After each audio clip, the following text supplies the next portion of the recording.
আমাদের পরিষ্কার বক্তব্য, এক, কোনো বৈধ ভোটার, জেনুইন ভোটার যেন বাদ না থাকেন।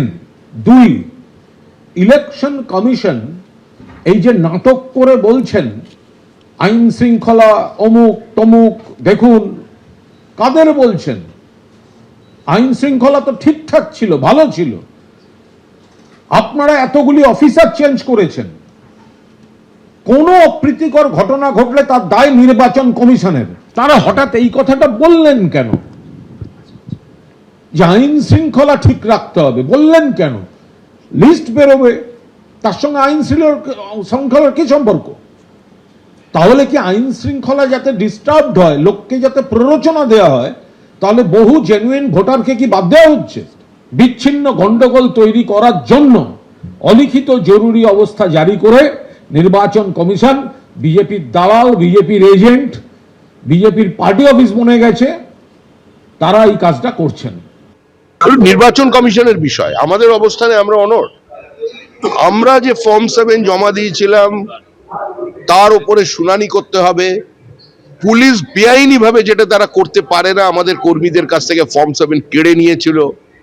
আমাদের ফর্ম 7 তৃণমূল কংগ্রেসের কর্মীরা জ্বালিয়ে দিয়েছিল, বিডিও অফিস ধ্বংস করেছিল।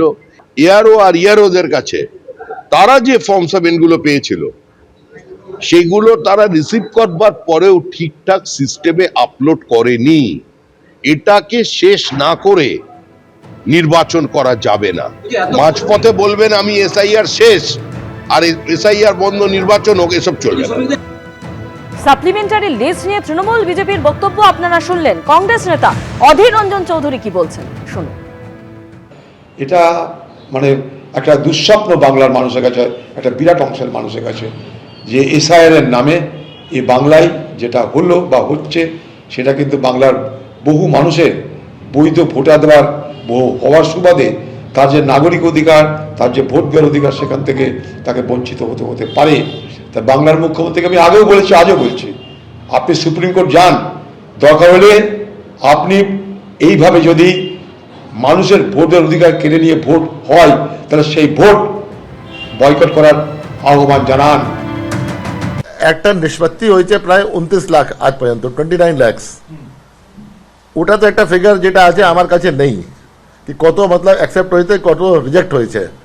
কিন্তু আজকে যত আসবে ও ই সাইন করে, 705 জজ আছেন, কত জজ কোন তারিখ পর্যন্ত ই সাইন করবেন নি করবেন, ওটা যেটা আছে আমাদের কাছে নেই ইনফরমেশন। ওটা যখন আজকে এসে যাবে, যখন 9টা 9:30 কাছে, কিন্তু এটা সেন্ট্রালাইজ প্রসেসিং হচ্ছে, এখানে তো সার্ভার নেই, সার্ভার তো দিল্লিতে আছে। 705 জজ সংগ্রহ করে যেটা আছে, প্লাস ওদেরকে নিয়ে বুথ ওয়াইজ করা যেটা আছে, টাইম লাগবে 4 ঘন্টা থেকে 6 ঘন্টা লাগে। এবিপি আনন্দ, এগিয়ে থাকে, এগিয়ে রাখে।